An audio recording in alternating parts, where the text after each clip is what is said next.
नमस्कार, जय भीम.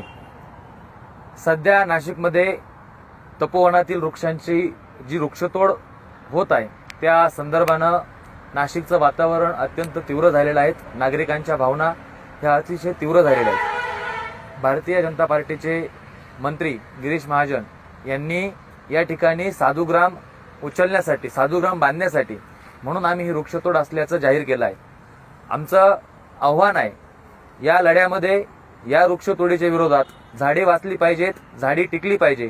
झाडं जर टिकली तर माणसं टिकणार आहेत.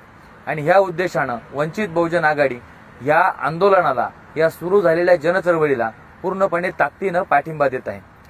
माझं नाशिकमधल्या हिंदुत्ववाद्यांना, RSSच्या समर्थकांना, इथल्या संतांना, साधूंना, नागा साधूंना आव्हान आहे, तुम्ही तुकाराम महाराजांनी सांगितलं होतं की वृक्षवल्ली आम्हा सोयरे.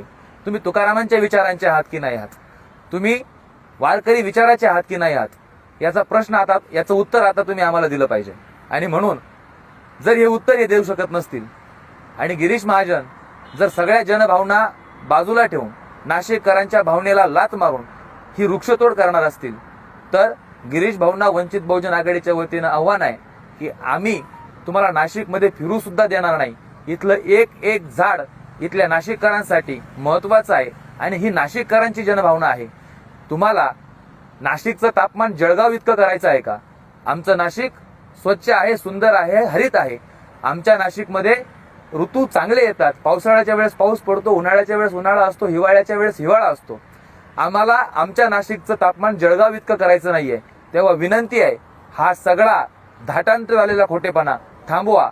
नाशिककरांच्या जनभावनेचा विचार करा. आणि तुम्ही जे 15 लाख झाडं लावायचे म्हणतायत ना गिरीश भाऊ, हे 15 लाख झाडं म्हणजे 15 लाखाच्या जुमल्यासारखे आहे. 15 लाख कधी अकाउंटमध्ये आले नाही आणि तुम्ही कधी 15,000 झाडंही लावणार नाही. तेव्हा हा चाललेला नाशिकमध्ये किळासवाना प्रकार आहे, तो थांबवा. अन्यथा वंचित बहुजन आघाडी रस्त्यावर उतरून तीव्र आंदोलन करेल. धन्यवाद.